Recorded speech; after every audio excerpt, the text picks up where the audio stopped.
Hey loves! So, we're going to talk about a scary ghost story today. But first, I want to touch on some spiritual buzzwords. What is consciousness? What is awakening? I'm sure you keep hearing this, and now we're kind of like becoming self righteous about it. They're so not awake, they're so not conscious. Oh my gosh, they still eat cow. Okay, so what is happening to our world besides all the crazy stuff going on, right? There's a lot of us that are focusing on this, and then there's the other ones that are like, there's a hurricane, there's an earthquake.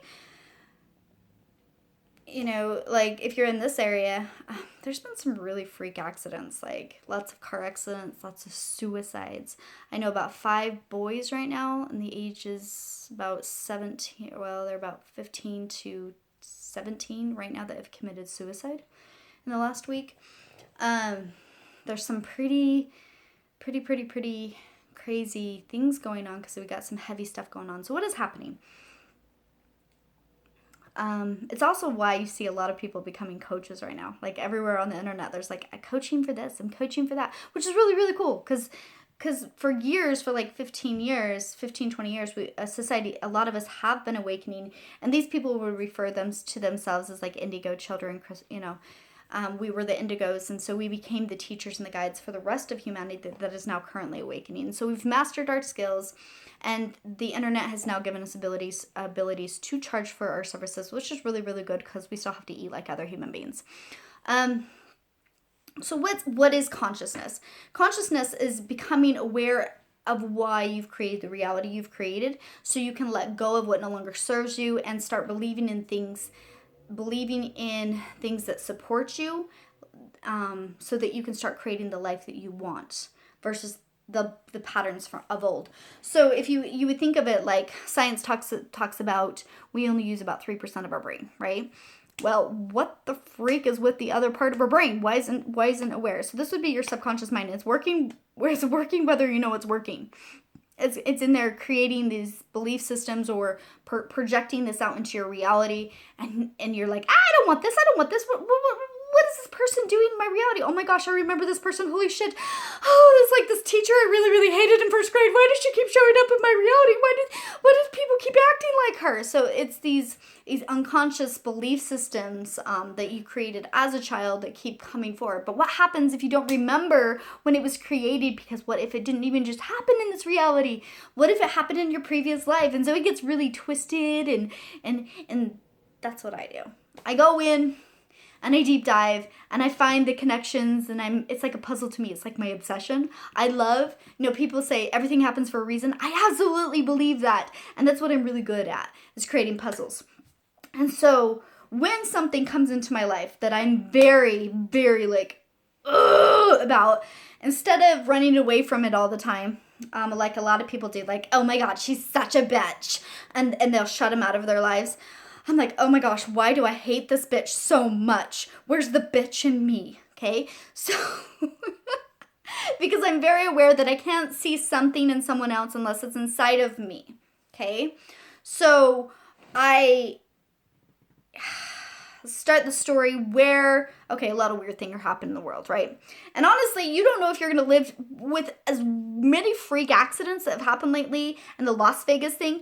You come down to the reality is, I don't know if I'm going to be alive tomorrow. So I'm just going to spill it out and tell you I fucking love ya, okay? So I did that the other day. I went to all these people and I just told them how much I loved them and appreciated them, because if I'm going to die tomorrow, I want people to know I absolutely love them and they matter to me. And I tried to tie up any loose ends or anything like that. Well, one of those loose ends was attached to somebody I really didn't want to work it out with. Didn't want her in my reality. In fact, the woman triggers me on every core of my body. And I thought I cleared it. But when I was asked to apologize for what she had done to others, I was like, no. But I did it anyways, because I believed I had to be like Christ, right? Just turn the other cheek.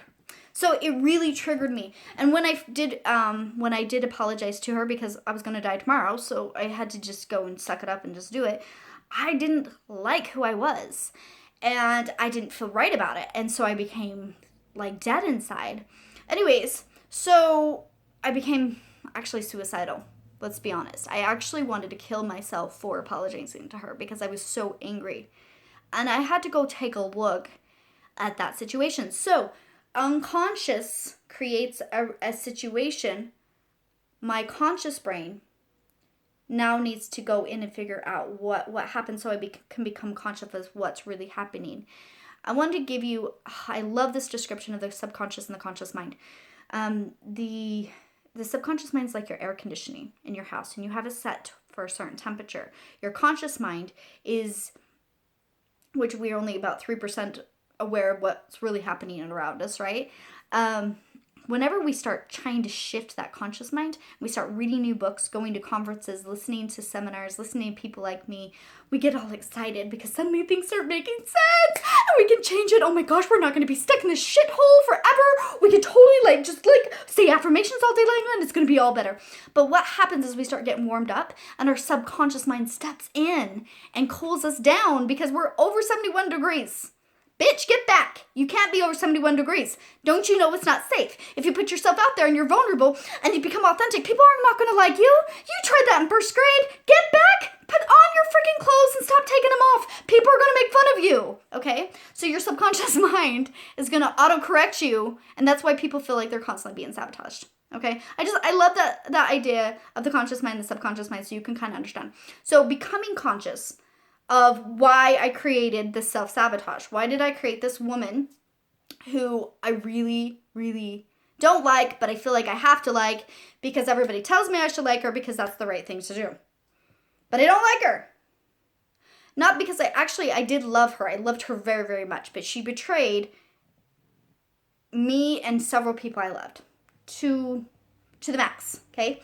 So, Natalie, because I am all about putting the pieces of our conscious mind together so we can become awake and conscious and alert of why I created this bullshit in the first place, because I have seen her before, okay? I've seen this woman. This woman is just a mirror of another woman I've seen over and over and over in my lifetime. She showed up when I was little. She showed up in my ex-marriage. She keeps showing up. And the woman's fucking crazy, okay? So this crazy woman keeps showing up in my reality, and I'm like, where are you coming from? I don't know you, but there's got to be a part of me that knows you because I really don't like you, okay? So, this is why I love my guides. And this is why I love what I do. I've become very, very good at it, and so I love it. I had a conversation with my guides last night. It's like, okay, I need to know where this woman comes from because I don't know why she's in my reality. And I go into a dream. And in that dream, my CrossFit, one of the CrossFit coaches shoves me down some stairs on a playground. And I'm like, but I trust this person, so I knew that they were doing for my highest and best good. And I was like, why did you do that? Because I felt like I almost broke my back. And he says, I'm trying to make you stronger. He's like, now get up and do it consciously. Do it yourself. Roll somersault backwards and land on your feet. And so I was like, okay. So I somersault backwards down the steps at this playground. I land on the ground and I see this tunnel. And I start walking through the tunnel and I'm all of a sudden back in time. And I'm what was it, probably 1400s, 1500s, 1600s, I'm not sure. It's like back when they had servants. Could have been 1800s, but I almost feel like it's a little bit back in time. But they had like big mansions with servants, okay? And I'm in this, and there's this group of servants that I served with that became my family over time. And I was pretty young. I was about my 20s. Well, anytime I start cleaning a window or cleaning like these windows, I see this girl inside. And she's about 21, about the same age as me. But I can tell she's a ghost. And I turn to one of the other girls and I'm like, can you see her? And she says, she kind of like looks at me. She's like, she's not that scary. And she talking to me about what she sees. And I'm like, that's not what I see. Anyways, and then I look at her and then I realize at her point, she can only see her demon. She can't really see mine. And when I look at her demon, it was like a pumpkin. And it was just like not scary to me, but to her it was terrifying. So it made me realize in that moment, we are able to help each other, and this is why there's so many coaches in the world, because we're able to see through people's bullshit, their fears, and they're not that scary for us, so we can walk them through it. But at the very same time, we can't see their demons clearly because we have our own demons, and we can only really see our demons. So we're really just helping you see your demon because we can see our own demon. Anyways, long story short, so it is nice to have guides and things, but ultimately you are the only one who can dive deep and really figure out why you've created this. So my goal as a coach is to teach people the tools so you can dive in and find your own demons and face them, because I can't do that for you. That would be cheating, and we're in school. That's why we're on a playground in the dream, is because this is a school. We're practicing to become gods, okay? Nobody gets to cheat for you. We get to just teach the lessons and show you how to, do add and subtraction, and then you have to do the rest. You have to do your homework, and then you're gonna have to do your research, or do the research and then take the test. So it's a lot like school. But long story short, showing this girl, she couldn't see. She could only see her demon when she looked at mine. But, anyways, long story short, I show my demon to a guy, and he looks at me and he can't see it, and I'm like, she's right there. Why can't you see it? And he turns to the other man and he says, we gotta go. And I was like, what? You're gonna leave us here with our fucking demons? And the guys were like, yeah, every 10 days we have to leave because you women end up with demons and we can't deal with it. We don't know what to do. And I'm like, you guys are our protectors. Where are you going? Anyways, and so all the men pick up except for one. There was one man that was there that was willing to stick around. It was because he could see his own demon, but it was like a child demon. So he was willing to be conscious enough to look at his childhood wounds, his child demon, and so he was willing to stay with women because he realized they really weren't crazy. They were just able to work through their karma and see their demons. Anyways, but the rest of the men were like, yeah, we're out of here. And so I wanted to, because this is so significant, I want you to think about the women's menstrual cycle. There's about 10 days where we're nice, we're sweet, we're beautiful, we're cute, we feel inspired, we feel great about ourselves. And then what happens? We go into our insecurities. We get into our fear. We start, just start acting emotional. We start crying all the time until what? We build up to PMSD. That's what we call it in my house, because my daughter at 13 says, Mom, I think I have PMSD. And I says, what's that? And she says, what women get when they're usually mad at dad? So...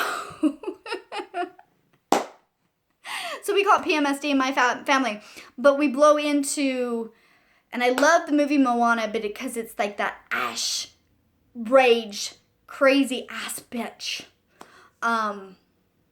Yeah, but we know that's not really who she is, and that's why Moana can sing in that song, this is not who you are, or whatever.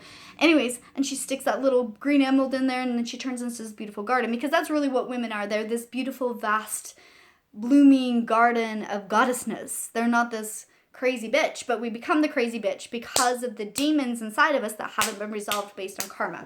Okay, so long story short, the men leave. Suddenly, the demon comes at me, and she's this 23-year-old woman, and she climbs on top of me, and she's gorgeous, but she's just batshit fucking crazy, and she's trying to kill me, okay? And I'm looking at the other guy who's next to me, and he's wrestling with his little baby demon. And I'm like, what is this? Like, what are we doing? And it's funny because I'm not scared of her anymore. Like, in the past, when I would have a scary dream like this, it would be like evil, and I'd be like all scared and whatever. I'm not scared of her. I'm just like, what is she doing here? And who is she? And why is she trying to kill me?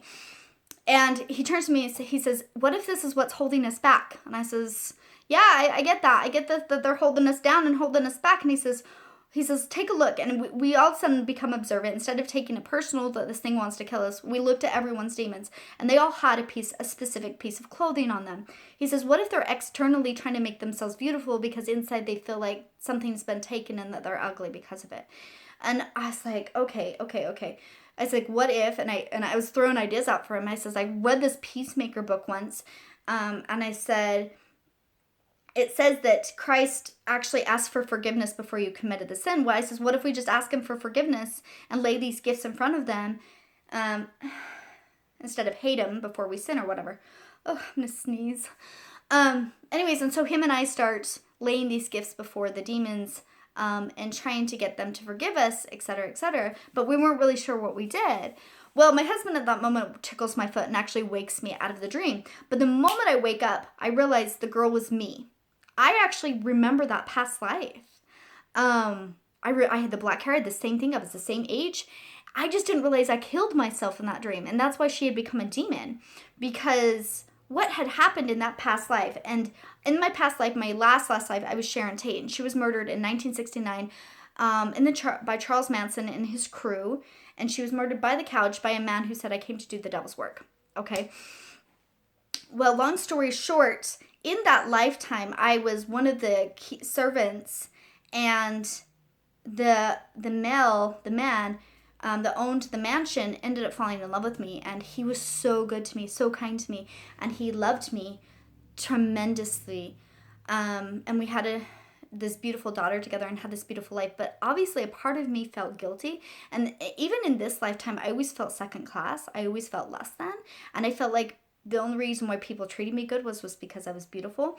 Well, she carried that belief system with her, because as she was so just imagine feeling what it was like. She was this peasant, she helped clean, and then suddenly the owner falls in love with her, and she's suddenly given this great life, and everyone she loves is still a servant. Okay, so there's a part of her that feels guilty and feels like she owes them something. Well, there was one woman, aka why this other woman keeps showing up in my reality all the time, who was extremely, and she was the cook in that dream. She was one of the head, keepers, whatever. But she was obviously kind of a figure to this girl. Anyway, she told her that the man that her husband was the devil. She said he was the devil, told her that he had done all these horrible things, that she shouldn't love him, that the only reason why he loved her was because she was beautiful, etc., etc. Anyways, long story short, she made her feel guilty, told her she had to convert to Christianity to be a good person. So in that past lifetime, I believed her, even though I didn't want to, even though it went against everything inside of me, even though I should have told her to go fuck herself, but I didn't. And when my husband came home, I wouldn't let him see me or my daughter. And he ends up, I don't know if he became an alcoholic or what happened, but 6 months later, he shows up behind the couch in my living room, and he's dying from a broken heart. And in that moment, I wanted to reach out and show him compassion and forgive him. But even though he hadn't done anything to me, I had no reason to judge him based off what this woman said. But I didn't. I walked away and let him die. And when I realized that, and Sharon Tate actually talks about this, a week before she dies, she was having lunch with Christopher Jones, which is another actor who says he had an affair with Sharon Tate. And I believe him, because the moment I read his name, my heart started going like this. But there's actually an account of the conversation he had a week before she died, and she told him the devil was quite beautiful. And the doors of the restaurant blew open, and he got really creeped out. Well, she was, like I said, killed a week later by a man who said he came to do the devil's work. Anyways, long story short, in that reality, or in the past, in the lifetime I had where I was a servant who was upgraded to a wife of this mansion, when I took the side of the servant woman because I felt like I owed her something because she was once my family, and who was I to have a better life than her? So I ended up hurting myself and someone I dearly loved, and he ended up dying. I believe in that lifetime I ended up going crazy, and I ended up killing myself, and therefore I had this demon. So they talk about suicide being a sin and being damned, but I think it's because we don't forgive ourselves. We feel like we've done something so against our core beliefs or values that we actually feel like we're not worthy of life anymore, that nobody loves us, we're unlovable, etc., etc., etc. There's no way around it, and we end up committing suicide. So in that lifetime, I became a demon, or I became this ghost because I killed myself. But at the same time, I'm obviously not stuck there still, right? So what a part of us, the core So we have a spirit and a soul, but that core soul will keep more moving on because it's not really who we are. But that spirit self will get stuck in that dimension or in that time frame, and that's what creates a ghost, right? Anyways, so I moved on. I had multiple lifetimes and I've been working through it. Obviously, in the very next lifetime after that lifetime, I became a 9-year-old girl who ended up having abusive parents that didn't love me because I created the belief that I was unworthy of love because I had hurt the one I loved. I didn't protect him, so I had nobody to protect me, and I believed I should die, and so I ended up being burnt to death. I think it was in the Chicago fire, and I'm not really sure where, but I remember that lifetime where I was burnt. And I died alone in a warehouse, and Sharon Tate also talks about that lifetime, so she remembered it as well. Anyways, so long story short, that is why I had created a woman in my reality that I hated, that I didn't want to forgive, because I hadn't forgiven that woman for talking me into rejecting my husband, and I hadn't forgiven myself. And so now I get to go in and have forgive myself for being a bitch. Forgive myself for allowing a bitch to make me feel like a bitch. And learning to set boundaries and say no. Going off my own intuition instead of allowing somebody else to manipulate me or make me feel like I'm not good. Brene Brown talks about this, about not letting anybody else tell you your worth. And it's not even a conversation for discussion. And women like the one that's in the reality now, she's so good about making other people feel like they're pieces of shit and they're unworthy of love, and it's so much crap. It's so much crap. And don't let anyone like that ever tell you your worth or whether or not you're lovable or anyone else is lovable. Go off your own intuition, your own gut feelings. Anyways, but on the twist side, I was playing in a way, the way my brother perceived me is playing the role is the same, because I was concerned for him and concerned for our family, because I felt like she was isolating him from our family, and she was like going out and nitpicking all of our family so that we weren't comfortable around her, but at the same time she was trying to like keep him from our family. I thought I was like protecting him. So when I realized I actually played the role of that woman in that past lifetime, it's really funny how the universe will do that so that you can have compassion for that person and you can forgive him, because I'm actually supposed to forgive the woman who did that to me, as well as forgive myself, because that's where the double bind was happening. It was binded with her and me. I had forgiven him, and I had asked for his forgiveness, so he was never part of the circle. But I had this bind between me and this girl, and that's what. But it took me playing both roles for me to understand.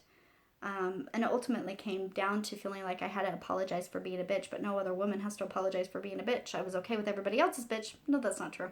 I really was uncomfortable with the bitch. But we all have a bitch every 10 days because we are that. Women, I believe, really do a lot of the karmic processing, and we do help birth in a new consciousness. And so I think that's why we do get as hormonal and emotional as we do, because we're constantly doing this work. And more men, like in my dream, like I said, only one was willing to look at his own demons. But I believe more and more men are waking up and becoming conscious in vast numbers. And what I've seen too is men are doing it at a faster pace than women did. And they're a lot more... and I think this is why you hear about the Jesus and the Buddha and the different things, that because when they do awaken, they're able to concentrate on it, because women have so many different responsibilities. We got our kids, or this. Men are able to focus in on it and see through the shit faster than we were. And so I think men are going to be able to, as they awaken, be able to create, I don't know. I just know that when in that dream, I was very much looking to the male, and he was helping me figure out why she was there faster than me doing it alone. So I think I'm kind of excited for the men to start awakening. But it takes a man who's willing to face his demons and being comfortable with a woman who faces hers. So it would be just interesting to see. But this is why consciousness is important, because now I suddenly have this like, and I can forgive this girl, and I can understand her role she played, and I can forgive myself and honor the bitch in me. So it's going to be kind of interesting where it plays out from here. But yeah, thanks for letting me share all of that. It was like freaking 24 minutes of what? But yeah, so if you got a ghost that haunts you, it's probably you haunting you because you haven't looked at your whole reality. So anyways, thanks for letting me share, and I hope you have a blessed day. Bye.